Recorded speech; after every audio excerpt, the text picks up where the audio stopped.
नागेन्द्रहाराय त्रिलोचनाय भस्मंगरागाय महेश्वराय नित्याय शुद्धाय दिगंबराय तस्मै नकाराय नमः शिवाय।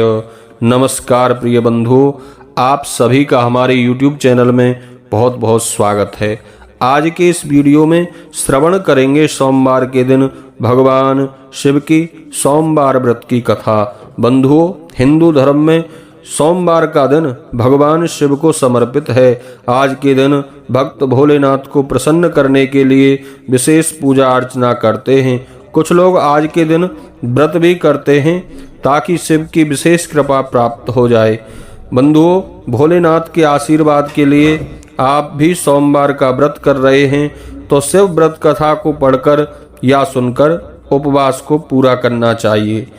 तो चलिए श्रवण करते हैं सोमवार व्रत कथा। एक बार प्रेम से कहिए, बोलिए शंकर भगवान की जय, पार्वती माता की जय।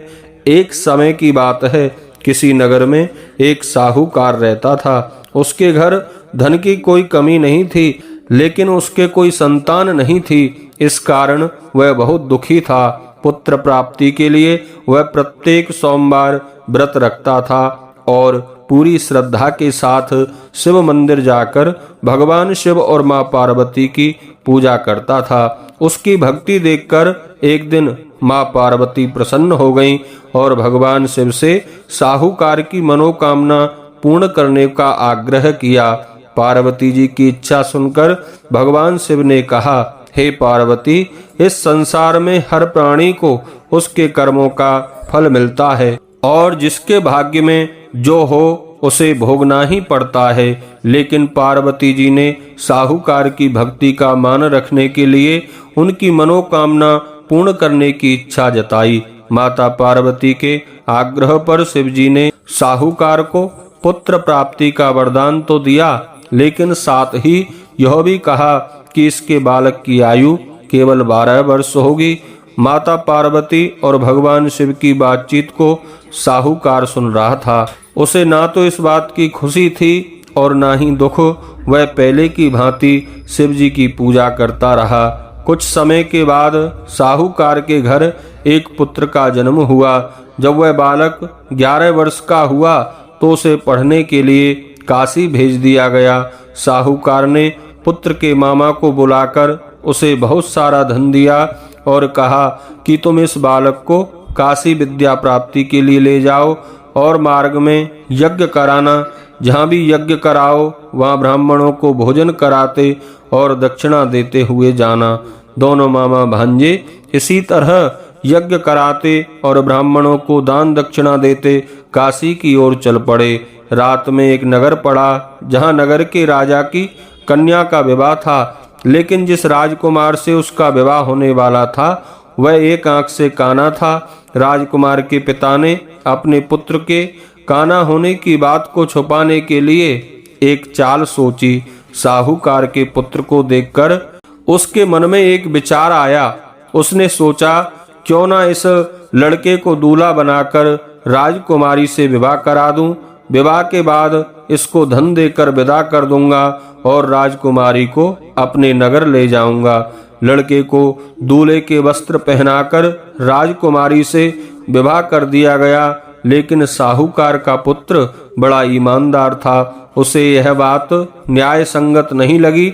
उसने अवसर पाकर राजकुमारी की चुन्नी के पल्ले पर लिखा कि तुम्हारा विवाह तो मेरे साथ हुआ है, लेकिन जिस राजकुमार के संग तुम्हें भेजा जाएगा वह एक आंख से काना है और मैं काशी विद्या पढ़ने के लिए जा रहा हूँ।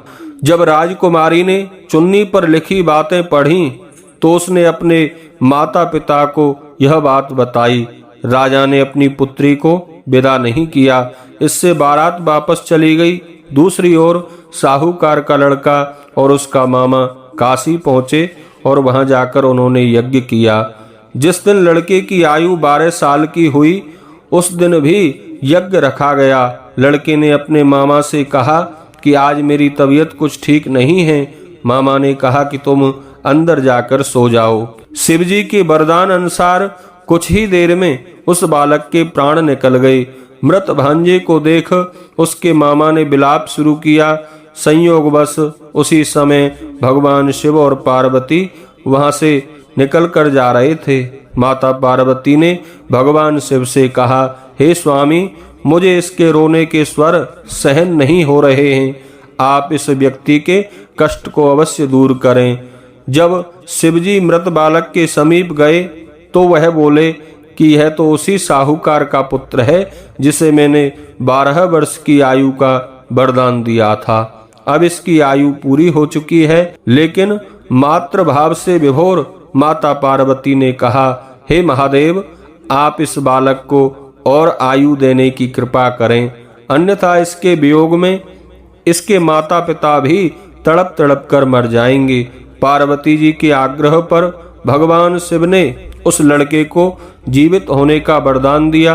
शिव जी की कृपा से वह लड़का जीवित हो गया और शिक्षा समाप्त करके लड़का अपने मामा के साथ अपने नगर की ओर चल दिया।